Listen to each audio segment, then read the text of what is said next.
Hello viewers, আসসালামু আলাইকুম। Welcome to my channel. আজকে আমি দেখাবো কিভাবে পেন্সিল বক্স বা তুলি রাখার বক্স, রং তুলি রাখার বক্স বানানো যায় সেইটা। এখানে আমি দুইটা পার্ট ব্যবহার করেছি, উপরে একটা পার্ট, নিচে একটা পার্ট।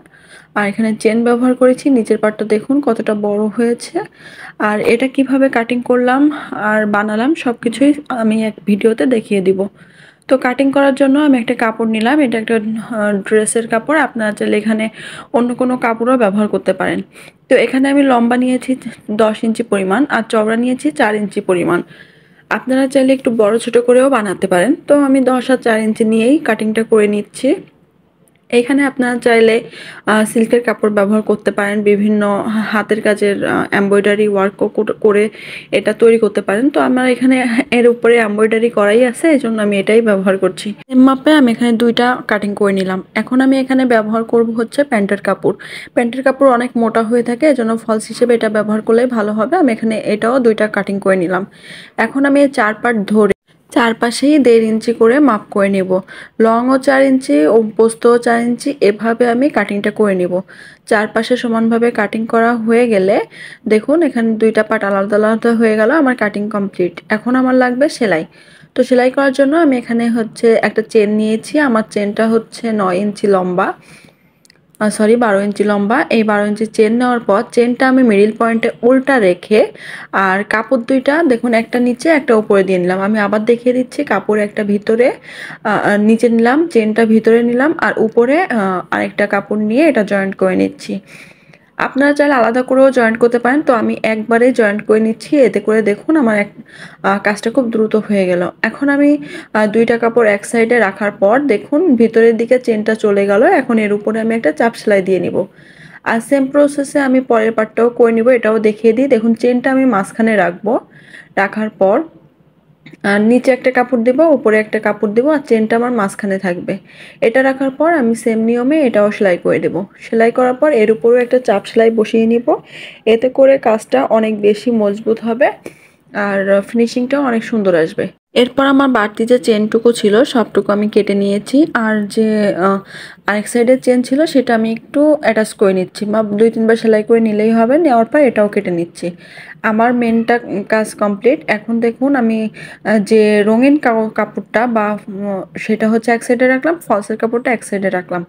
রাখার পর মানে যে দুইটা কালারের সেম কালার দুটো এক সাইডে রাখবো, অন্য কালারটা এক সাইডে রেখে আমি হচ্ছে সেলাই করে নিব। 4 পাশ সেলাই করবো, জাস্ট মাঝখানে একটু ফাঁকা রাখবো। এটার মাধ্যমে আমি এটা উল্টিয়ে নিতে পারবো। আর যে 4 সাইড আমি কেটে নিয়েছিলাম সেইগুলো ফাঁকা রেখে সম্পূর্ণ পাশটা আমি সেলাই করে নিব। দেখুন আমি একটু বোঝার সুবিধার্থে আপনাদের দেখিয়ে দিচ্ছি। এখানে সেলাই করে নিলাম। নেওয়ার পর আমার 4 কোণার যে কাটাটা ছিল সেটা বাদ রেখে আমি সাইড থেকে আবার সেলাই করে নিচ্ছি। আর আপনারা একটু ধরে মানে 2 সাইডটা সমান করে ধরে কাজটা করবেন, এতে করে আপনাদের কাজটা করতে সুবিধা হবে। এই পার্টটা কমপ্লিট। এখন আমি দেখুন এই পাশটাও করে নিব। এটা করার জন্য আমি কাপড়টা মিলিয়ে নিলাম। মিলিয়ে নেওয়ার পর জাস্ট 4 সাইড আমি এটা মেরে নিব। এটাই হচ্ছে মূলত কাজ। এখন আমার যে কোণাগুলো ছিল দেখুন, কোণাটা আমি একটু হালকা কেটে নিব যাতে করে আমার ফিনিশিংটা সুন্দর আসে। আর আমি কিভাবে এই কাজটা করছি সেটা আপনারা একটু হাতের দিকে খেয়াল করলে বুঝতে পারবেন। আর আপনাদের বোঝার সুবিধার্থে আমি আরও একটা দেখিয়ে দিব।